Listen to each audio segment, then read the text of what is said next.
All right, hello everybody, and welcome to this presentation. My name is Rimo Raab. I'm the Global E-commerce Director of Claves here at L'Oréal. And I'm going to talk to you today about how to win in e-commerce by embracing the new normal.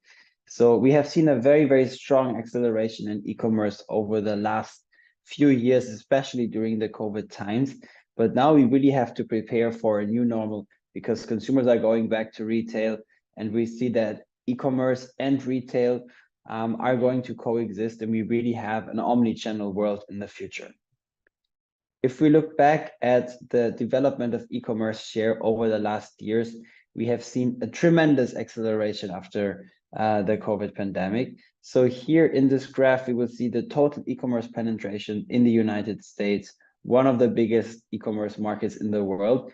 And we have seen that the acceleration that we had in 8 weeks during COVID has been as fast as the acceleration that we have seen in the 10 years prior. So really a strong acceleration with a very big shift as well in consumer behavior, but also in the way businesses are engaging with consumers and are targeting their consumers online. But the good news is that these growth rates are not slowing down. We see that in the predictions, and this is now global, that retail e-commerce sales worldwide are continuing to grow this year, but also the next years. So e-commerce is really here to stay. But what's surprising over the last couple of months, and I think this is not only true for L'Oréal, is that we have also seen retail bounce back very fast, and we have seen especially in the Cyber Week and Black Friday a very strong acceleration here in the United States for retail, and consumers really going back to retail to have the experience.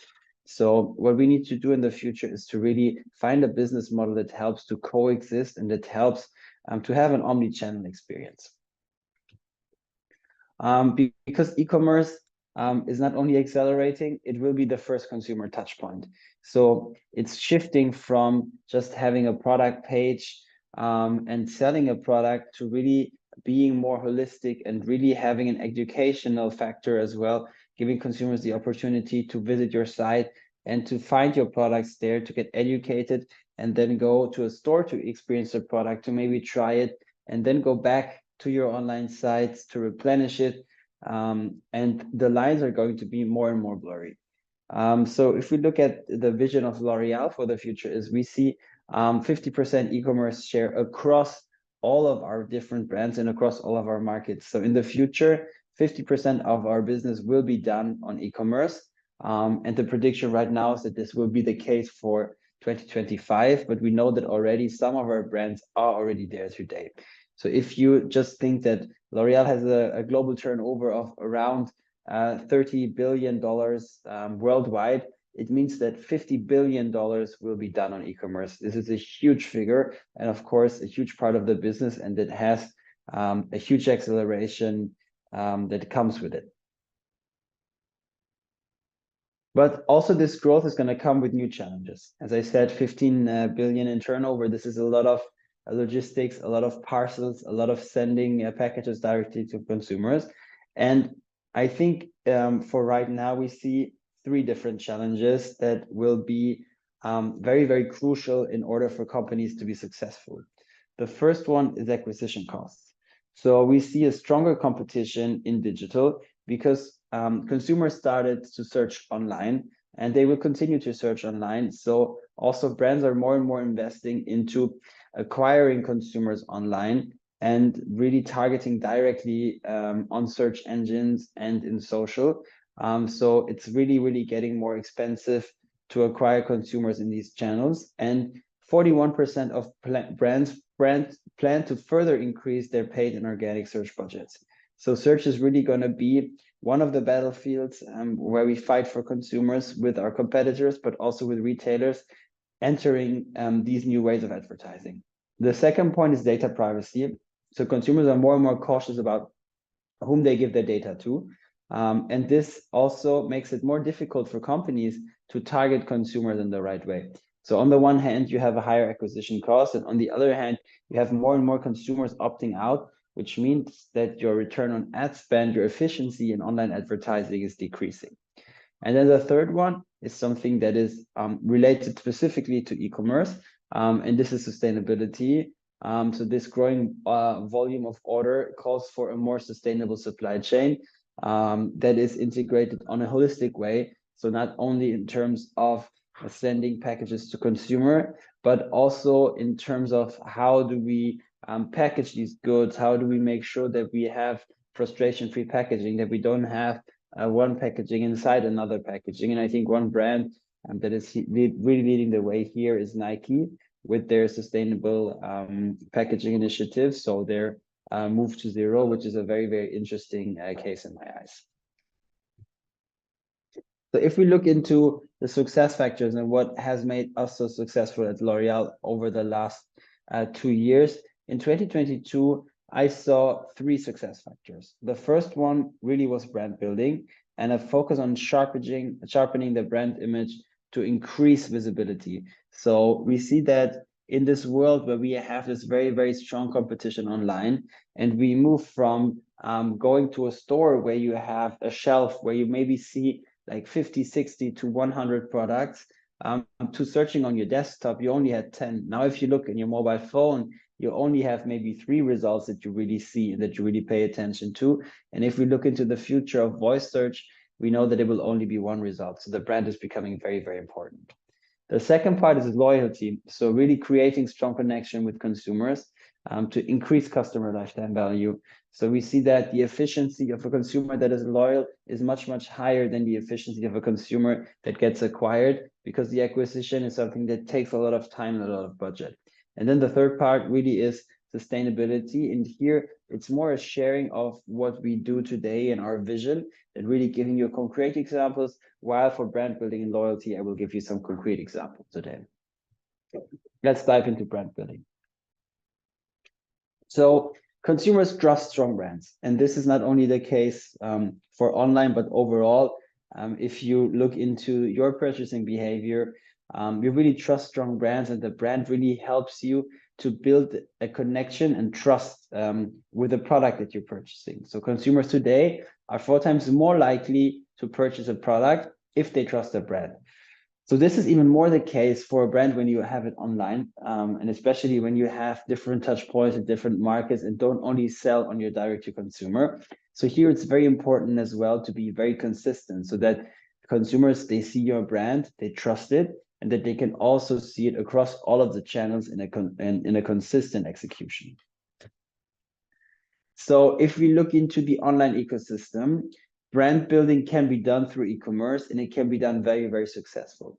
I would go even a step further and say, if you don't have a strong brand, you will not succeed in e-commerce in the future, because consumers are searching for brands, and they have such a big variety of products and such a big variety of offers that it's going to be very, very hard for you to get into the relevant set of your consumers and be considered for purchase if you don't have a strong brand and if you don't have a very, very strong search strategy. And if you look into how you can build a brand, it all starts with consistency. So you need to make sure that you have the same brand image and the same execution across all of your channels today. Then the second part, and this is becoming more and more important, is paid media. We already spoke about the importance of search and the rise of acquisition costs. So paid media and investing there is really, really crucial for success. So if you want to build a brand online, I would recommend that you focus with your budget on really brand campaigns and building the brand and on more awareness-focused media, instead of focusing too much on conversion, especially if you're in the phase of just building the brand. If you already have a very, very strong brand and you have already a lot of consumers that are considering your brands, it's much easier for you and much more efficient also to have these performance media conversion tactics, because then you already have a pool of consumers that you can target instead of acquiring new ones. But if you don't have that yet, make sure you have that, and all of your other media investments will become much more efficient. Then the third focus is aligned with consumers not sharing their data anymore. So focus on D2C, focus on own channels, because this will give you the opportunity as well to have first-party data and to understand your consumer behavior.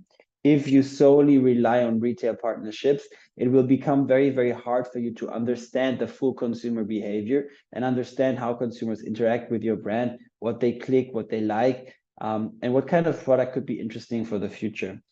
And then leverage all of your data, make sure that you have a full visibility of all the different data touch points in one centralized database, so you can really focus on giving consumers what they need and understand their needs better.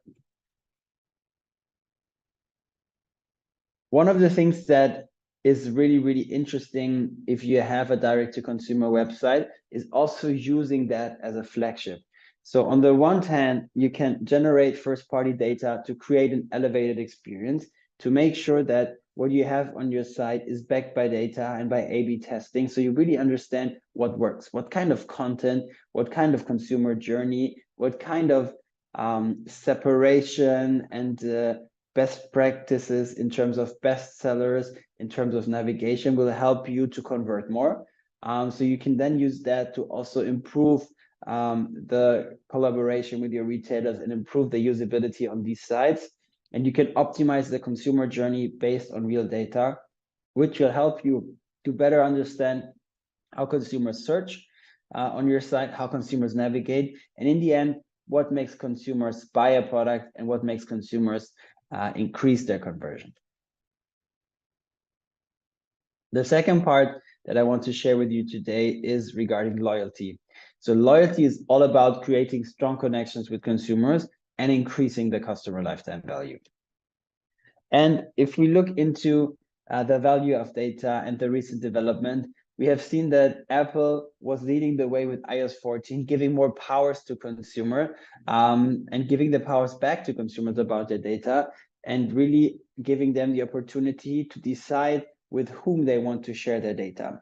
So this is a factor that is really influencing a lot the way we do marketing today, because 61% of consumers will only share their data if necessary. So brands really need to rethink their targeting, their personalization, and the way they engage with consumers and the way they understand consumers. And if they don't offer benefit to consumers, we need to consider that more and more consumers will opt out and not share their data anymore. So we don't have all of the insights that we had before in order to improve our tracking. So one thing that this has as a result is a shift from recruitment to retention. So this is very important for us, and we focus a lot on retention because we have had a very, very strong acceleration in consumers engaging with the brands and starting to shop the brand for the first time online. So we had a very strong increase in our database, and I'm sure that many other companies and brands had the same phenomenon as well, because consumers started purchasing online for the first time and signed up for the database.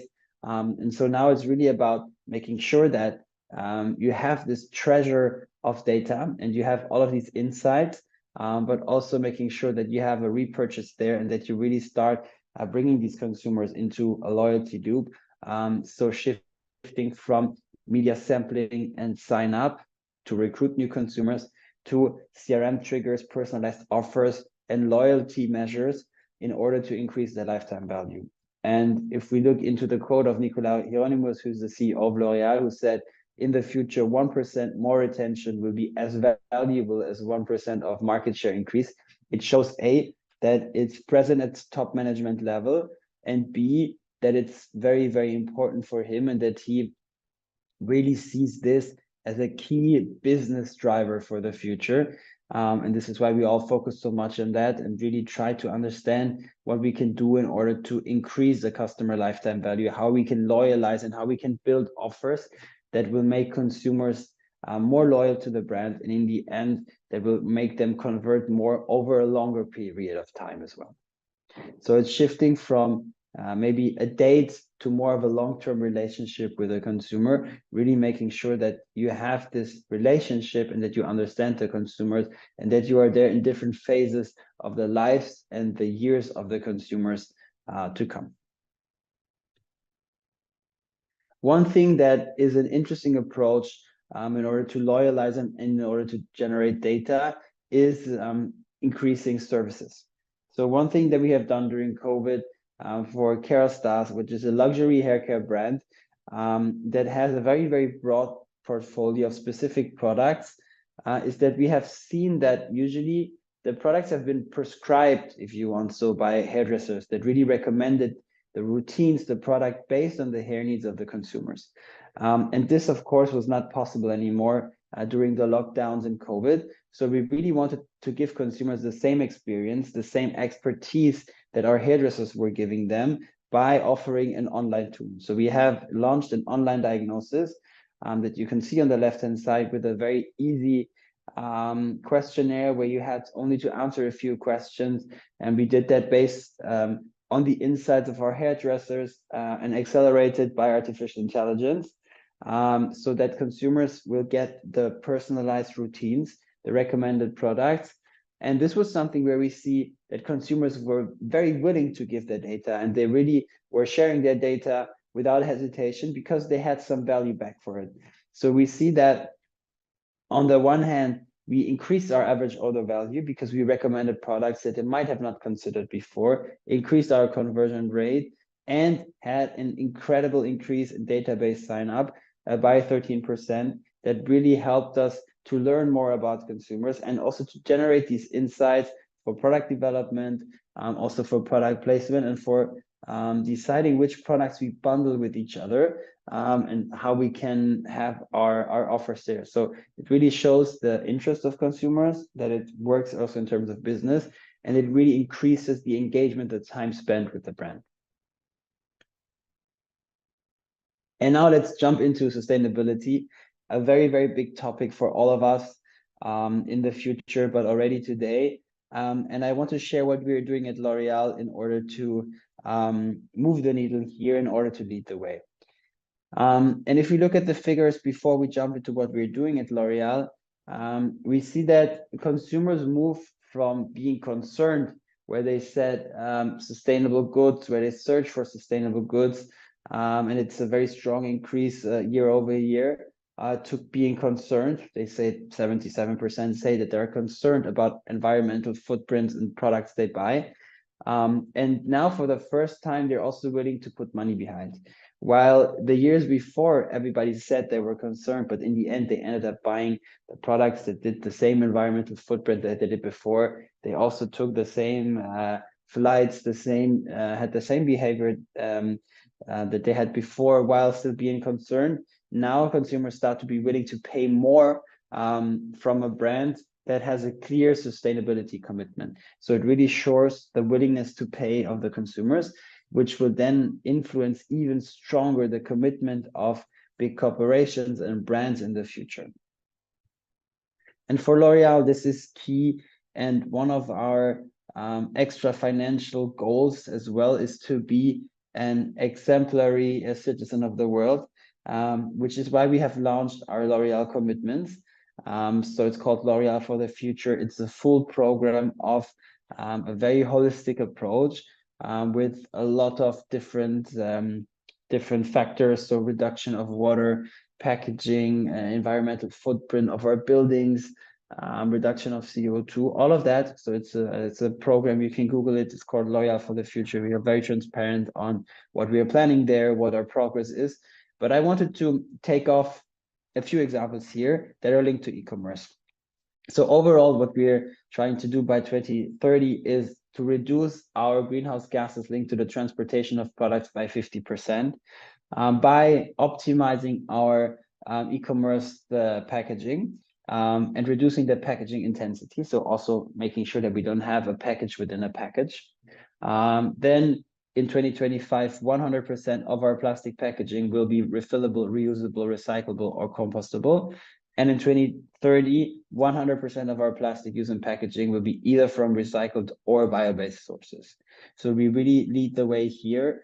And if we look at the status quo, we see that we're very well on track. Of course, it's not perfect. And of course, it's an evolving process that will continue to move forward in the future, and that will continue to be adapted to the needs of the planet in the future. But I wanted to share this with you today because I think it's a good example of what you can do already today and how you can set yourself achievable goals and move forward in order to increase your performance there in the future. And while we spoke a lot about 2020, as it is the end of the year, I also want to give you some predictions for e-commerce in the future. The first one is focus. So the winning brands will win big and the others will lose slowly.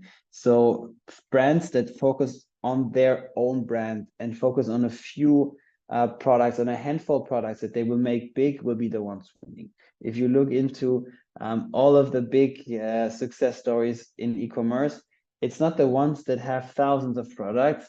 It's usually the ones that focus very clearly on their hero products. The second one is social commerce will be something that is going to completely revolutionize the way we do our business today. And we see it already happening in Asia, where for some of the brands, between 15 and 30% of their global turnover is coming from social commerce already today. Supply chain will become the key to success of e-commerce, and jobs in supply chain will be the most interesting jobs in e-commerce and within business in the future. And the metaverse is something that is already there that will continue to accelerate. And Web3 is something that will also help us to rethink how we do our business. And brands will start to invest in new concepts. We are still in a very, very early phase, but I invite you to be curious about it and to start looking into what could be your Web3 strategy and how this could influence the way you do your business. And what you can learn also from the projects other brands are doing to really explore, like 10 years ago when people started investing into e-commerce, this is the same stage that we are again with Web3. So embrace that and have fun trying it out.